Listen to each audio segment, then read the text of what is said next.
Assalamu alaikum dear students, welcome to Ghazali Institute of Medical Sciences video tutorials. I myself Anam Talat presenting pharmacology subject related to PS 4th semester, and the most important technologies discipline involved in this subject are MLT, dental technology, cardiology, anesthesia and dialysis. So today's first chapter involves introduction to drugs acting on cardiovascular system. हमारी कौन सी ऐसी drugs हैं जो कि cardiovascular system पर act करती हैं, उससे रिलेटेड हम आज स्टडी करेंगे. ठीक है. Moving towards our next slide. Diseases of cardiovascular system. हमारे पास कार्डियोवास्कुलर सिस्टम की कौन कौन सी ऐसी डिजीज़ेस हैं जो कि हम जिससे रिलेटेड यहाँ पे मेडिसिन्स स्टडी करेंगे. मेजर डिजीज़ है हाइपरटेंशन. हाइपरटेंशन आप सबको पता है. Increased raised blood pressure above normal is known as hypertension. Coronary artery heart disease. Coronary heart disease एक ऐसी डिजीज़ है जिसमें आपके हार्ट में जो कोरोनरी ब्लड वेसल्स हैं वो ख़राब हो जाती हैं, या वो उनके ऊपर कोई भी प्लेक या फैटी लेयर डिपॉजिट हो जाती है, जिसकी वजह से ये डिज़ीज़ अराइज़ होती है. कंजेस्टिव हार्ट फेलियर या हार्ट फेलियर, इसमें भी यही होता है कि आपके जो मसल्स हैं वो वीक हो जाते हैं और वो इतने प्रेशर से जो ब्लड को पम्प नहीं कर सकते जिस तरह उन्होंने करना होता है. ये mainly due to coronary blood vessel की ब्लॉकेज की वजह से होता है. एंजाइना भी जो है चेस्ट पेन होता है, ये भी एक किस्म की हार्ट डिजीज़ है. हार्ट अटैक, ठीक है, इसमें जब आपके हार्ट मसल्स में प्रॉपर ऑक्सीजनेटेड ब्लड सप्लाई नहीं होता तो आपके दिल के ऊपर हार्ट अटैक आता है, एकदम हार्ट बंद हो जाता है. ठीक है. Moving towards our next slide. Anti hypertensive drugs. अब कार्डियोवास्कुलर सिस्टम में बहुत सी ड्रग्स की कैटेगराइजेशन है, लेकिन आज हम जो है एंटी हाइपरटेंसिव ड्रग्स से रिलेटेड पढ़ेंगे. लेकिन इससे पहले आपको हाइपरटेंशन के हवाले से पता होना चाहिए कि हाइपरटेंशन क्या होता है. हाइपरटेंशन आपको पता है जब आपका ब्लड प्रेशर जो है आपकी वॉल्स पर इतना ज़्यादा प्रेशर एक्सर्ट करे जो कि अबव नॉर्मल वैल्यू हो, तो इस कंडीशन को हम हाइपरटेंशन कहते हैं. आपके पास हाइपरटेंशन की दो सब कैटेगरीज हैं. एक है सिस्टोलिक ब्लड प्रेशर, एक है डायस्टोलिक. सिस्टोलिक जो है कॉन्ट्रैक्शन की वजह से होता है. डायस्टोलिक जब रिलैक्सेशन हो जाती है हार्ट की मसल्स की, तब ये प्रेशर जनरेट होता है वेसल्स के अगेंस्ट. तो देखें, अभी आप पढ़ेंगे कि कौन सा इंस्ट्रूमेंट जो है किस तरीके से ब्लड प्रेशर मेजर करता है. फर्स्ट स्टेप में देखें, यहाँ पे आर्म दिखाया है, अपर आर्म, लोअर आर्म. ठीक है. अपर आर्म में जो है इन्होंने बताया कि ब्लड प्रेशर 120 सिस्टोलिक, 70 डायस्टोलिक, ये नॉर्मल वैल्यूज़ हैं, ये हमने मेजर करनी है. यहाँ पे हमने जो है कफ लगा दिया, कफ लगाया, rubber cuff inflated with air, और हमने इस पंप के थ्रू इसमें एयर ब्लो की.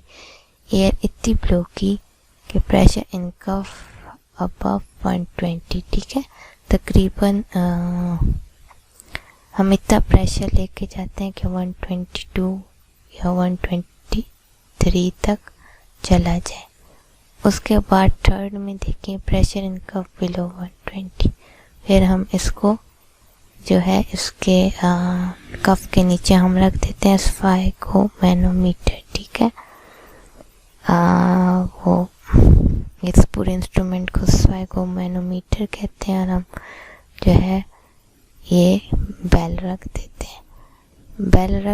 हैं. तो मरकरी कॉलम जो है हम जो है एस्कल्टेशन की वॉइस से जो है रीडिंग लेंगे कि कितना जो है ब्लड प्रेशर कहाँ पे जाके किस पॉइंट पर जाके हमें एस्कल्टेटिंग साउंड कर्चिकोव साउंड प्रोड्यूस। ये कर्चिकोव साउंड एक ऐसी साउंड है जब आप ये पंप को स्टॉप करते हैं और डिफ्लेट करते हैं ये रबर कफ, तो ये मरकरी कॉलम पे जिस पॉइंट पे जाके आपकी वॉइस आपको सुनाई देती है, पॉइंट आप नोट कर देते हैं। स्टेथोस्कोप में जो है आप देखते हैं, सुनते हैं कि किस पॉइंट पे स्टॉप हुई आपका सिस्टोलिक हुआ। और डायस्टोलिक जो है मोस्टली ये 69 पे आपको साउंड सुनाई देगी, और ये जब सिस्टोलिक होगा तो ये आपको स्टार्ट में कॉन्स्टेंटली सुनाई देगी, और आहिस्ता आहिस्ता जब ये धीमी होने लगे तो ये आपकी डायस्टोलिक ब्लड प्रेशर की साउंड है। उस पॉइंट पे आपने रीडिंग ले लेनी है।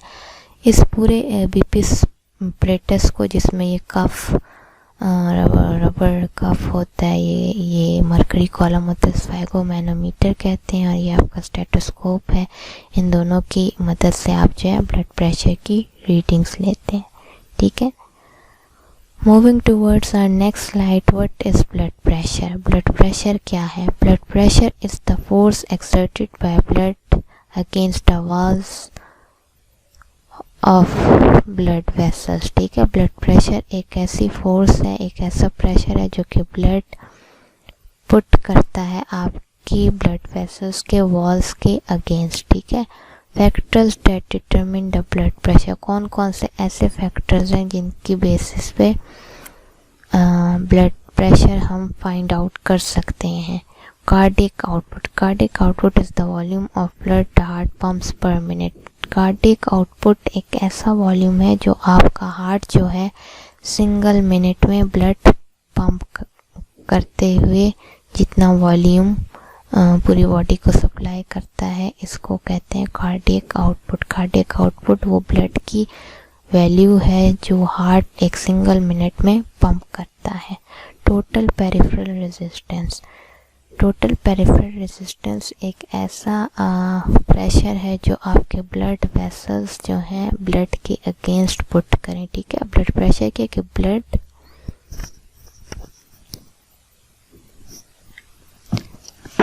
देखें यहाँ पे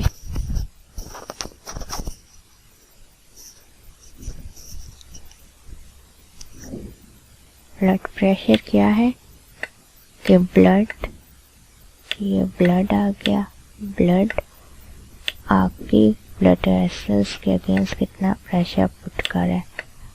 और पेरिफेरल रेजिस्टेंस क्या है कि ब्लड वेसल्स कितना प्रेशर आपके ब्लड को दे रही हैं, ये है रेजिस्टेंस, ठीक है। Elasticity of the iota and large arteries, जब आपकी आयोटा और लार्ज आर्टरीज की फ्लेक्सिबल नेचर, इलास्टिक नेचर ख़राब हो जाए तो तब भी आपके पास ब्लड प्रेशर जैसे डिसऑर्डर आ सकते हैं, ठीक है। Blood volume and circulatory capacity, blood की मिक़दार कम या ज़्यादा हो उसकी बुनियाद पर भी ब्लड प्रेशर हो जाता है। सर्कुलेटरी कैपेसिटी, कितनी कैपेसिटी आपके सर्कुलेटरी सिस्टम कितनी आसानी के साथ प्रॉपर ब्लड को पंप कर रहा है। अगर उसमें फैटी लेयर डिपॉजिट है तो ब्लड वेसल्स की जो है नैरोइंग हो जाएगी। तो ये सारे फैक्टर्स जो है ब्लड प्रेशर में आते हैं। ब्लड प्रेशर का फार्मूला क्या है? Cardiac output into peripheral resistance, ठीक है। ये फार्मूला याद रखें एमसीक्यूज वगैरह के लिए। Moving towards the next slide, pre load and after load. Pre load और आफ्टर लोड टर्मिनोलॉजीज क्या हैं? What is after load? After load is the pressure against which the heart works to eject blood during systole. Systole क्या है? Contraction of heart, जब आपका heart contract करता है तो वो कितना प्रेशर जो है पुट करता है ब्लड को निकालने के लिए, इसको कहते हैं आफ्टर लोड, ठीक है। आफ्टर लोड वो प्रेशर है जो कि हार्ट पुट करता है ब्लड को निकालने के लिए, ठीक है। प्री लोड क्या? It is the initial stretching of cardiac myocytes, cardiac cells की स्ट्रेचिंग हो जाती है कॉन्ट्रैक्शन से पहले वेंट्रिकुलर फिलिंग के लिए। प्री लोड क्या है? प्रीलोड स्ट्रेचिंग है आपके कार्डियक सेल्स की, ताकि कंट्रैक्शन से पहले वेंट्रिकल्स जो है ब्लड से फिल हो जाए, ठीक है। What is hypertension? हाइपरटेंशन क्या है?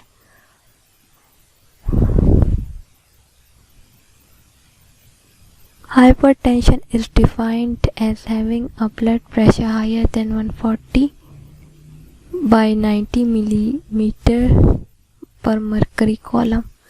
हाइपरटेंशन एक ऐसा ब्लड प्रेशर है जिसकी सिस्टोलिक वैल्यू जो है 140 से हाई हो और डायस्टोलिक वैल्यू 90 से हाई हो। American heart association of blood pressure categories, American heart association ने आपको जस्टिफाई किया है कि किस बेसिस पे, किस रेंज की बेसिस पे आप ब्लड प्रेशर को डिसाइड करेंगे क्या है वो नॉर्मल है कि हाइपरटेंसिव है। पेशेंट कैटेगरी है सिस्टोलिक अपर नंबर, डायस्टोलिक। यहाँ देखिए नॉर्मल क्या है, less than 120 and less than 180, मतलब 120 भी हो या 119 या 118 तक हो तो ये नॉर्मल है। 79, 75, इवन 70 तक भी होता है कुछ लोगों का, तो नॉर्मल है। प्री हाइपरटेंसिव पेशेंट्स कौन से? जिनका 120 to 139 तक रेंज में जाए सिस्टोलिक ब्लड प्रेशर में और 80 या 89 डायस्टोलिक तक जाए। स्टेज 1 140 to 159 तक है और डायस्टोलिक 90 to 99। स्टेज 2 में हाइपरटेंशन की दो स्टेजेस हैं, एक स्टेज 1 एक स्टेज 2। स्टेज 2 में क्या है, 160 या उससे हायर वैल्यू होगी और डायस्टोलिक की 100 या हायर वैल्यू होगी। Hypertension crisis emergency care needed. Hypertension crisis बिल्कुल इमरजेंसी स्टेट होती है। इसमें पेशेंट की जो सिस्टोलिक वैल्यू है वो 180 से अबव चली जाती है और डायस्टोलिक 100 से above. Overview, major factors influencing blood pressure. कौन से फैक्टर्स हैं जो कि ब्लड प्रेशर को इन्फ्लुएंस करते हैं? Arterial blood pressure is equal to cardiac output into peripheral resistance. आपका आर्टीरियल ब्लड प्रेशर किस किस चीज़ पे बेस करता है? जब आप कार्डियक आउटपुट की वैल्यू जो है पेरिफेरल रेजिस्टेंस के साथ मल्टीप्लाई करें तो आपके पास आर्टीरियल ब्लड प्रेशर की वैल्यू आ जाती है। कार्डियक आउटपुट क्या है कि 1 मिनट में कितना वॉल्यूम ऑफ ब्लड आपका हार्ट पंप करता है, इसको कार्डियक आउटपुट कहते हैं। कार्डियक आउटपुट किन किन चीज़ों पे बेस है? हार्ट रेट पे है, कॉन्ट्रैक्टिलिटी पे है, फिलिंग प्रेशर पे है, ठीक है। फिलिंग प्रेशर किस पे है? ब्लड वॉल्यूम पे है, वीनस टोन पे है, ठीक है, आपके वेन्स कितनी कॉन्ट्रैक्ट हो रही हैं। आर्टेरियल टोन जो है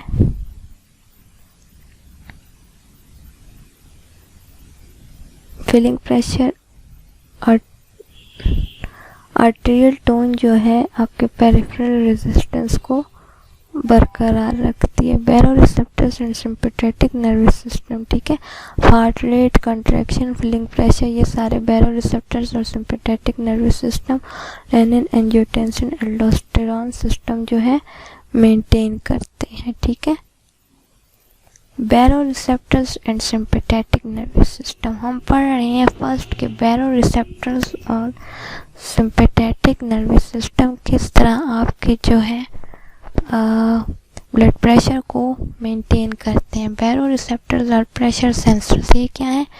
प्रेशर सेंसिटिव सेंसर्स हैं, ये प्रेशर को डिटेक्ट करते हैं। इनकी लोकेशन क्या है? कैरोटिड साइनस में है और आयोटिक आर्च में प्रेजेंट है। इनका फंक्शन होता है टू सेंस प्रेशर चेंजेस, के प्रेशर को डिटेक्ट कर सकें। बैरो रिफ्लेक्स और बैरो रिसेप्टर रिफ्लेक्स, ये एक ऐसा रिफ्लेक्स है जो कि बैरो रिसेप्टर शो करता है। Is a homeostatic mechanism that helps to maintain blood pressure at nearly constant levels. Baroreflex या बैरो रिसेप्टर रिफ्लेक्स एक होम्योस्टैटिक मीन्स होम्योस्टैटिक कहते हैं जो आपके इंटरनल बॉडी एनवायरनमेंट को मेंटेन करता है। ये एक ऐसा मैकेनिज्म है जो कि आपके ब्लड प्रेशर को कांस्टेंट लेवल पे, नॉर्मल लेवल पर मेंटेन करता है। होम्योस्टेसिस क्या है? Is a process by which biological systems tends to maintain stability while adjusting to conditions. Homeostasis एक ऐसा प्रोसेस है जिसमें आपकी इंटरनल एनवायरनमेंट बॉडी की जो है स्टेबिलिटी मेंटेन करती है, ताकि जो भी कंडीशंस बॉडी में हो रही है लेकिन वो इंटरनल एनवायरनमेंट को बैलेंस रखे। Homeostasis is successful life continuous. अगर आपका बायोलॉजिकल सिस्टम स्टेबल है तो लाइफ जिंदगी रहेगी, और अगर अनसक्सेसफुल है तो डिजीज, डिजास्टर या डेथ हो सकती है। अब यहाँ पे देखें, इस डायग्राम में आपको बताया है कि करोटिड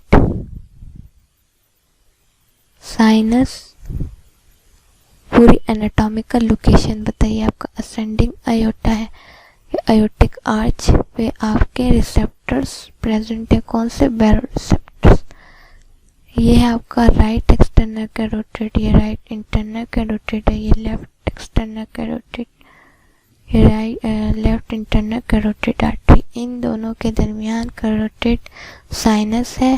सिंपली जो क्षयरग होती है वहाँ पे क्या है? बैरो रिसेप्टर्स प्रेजेंट है। Carotid sinus nerve to nerve 9, ठीक है। कैरोटिड साइनस जो है किस इसमें कौन सी नर्व की इनर्वेशन हुई है? इसमें जो है नर्व नंबर 9 सप्लाई करी है। और आयोटिक आर्च में जो रिसेप्टर्स हैं, बैरो रिसेप्टर्स, इनके साथ कौन सी नर्व कनेक्टेड है? वेगस नर्व 10 कनेक्टेड है, नर्व 10। कैरोटिड साइनस में ये देखें सिग्नलिंग हो रही है, ये डिटेक्ट कर रहा है प्रेशर को, ठीक है। और ये आयोटिक आर्च में प्रेशर को डिटेक्ट कर रहा है, ठीक है। Functions of baroreceptors. अब बैरो रिसेप्टर्स किस तरह अपने फंक्शंस परफॉर्म करते हैं? Maintain relatively constant pressure despite changes in body posture. आप अपने बैकबोन के सपोर्ट पे लेटे हो या आप स्टैंडिंग पोजीशन में हो या जिस पोस्चर में भी हो, आपके बैरो रिसेप्टर्स आपके ब्लड प्रेशर को मेंटेन करेंगे। Decrease central blood volume.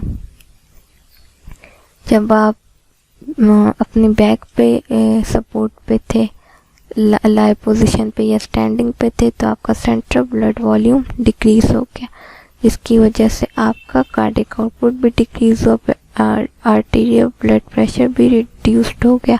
तो ये सारी चेंजेस आपके बैरो रिसेप्टर्स ने सेंस की, उसने वासोमोटर सेंटर को ब्रेन में एक्टिवेट किया, उसने आगे जाके सिंपैथेटिक नर्वस सिस्टम की एक्टिविटी बढ़ा दी, जिसकी वजह से एड्रेनलिन, नॉन एड्रेनलिन सिक्रीट हुआ और आपका ब्लड प्रेशर मेंटेन हो गया, ठीक है।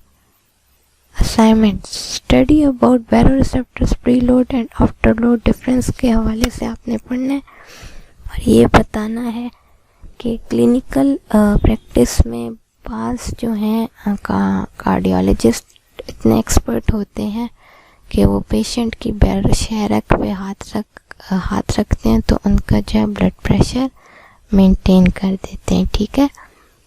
तो और कोई भी क्वेश्चन हो आप लोग पूछ सकते हैं। आज के लिए इतना ही। Thank you for listening dear student. कोई भी क्वेश्चंस हो आप कमेंट सेक्शन में ज़रूर दें और स्टडी करें, और कोई भी प्रॉब्लम हो तो बताएं। Thank you. अल्लाह हाफिज़।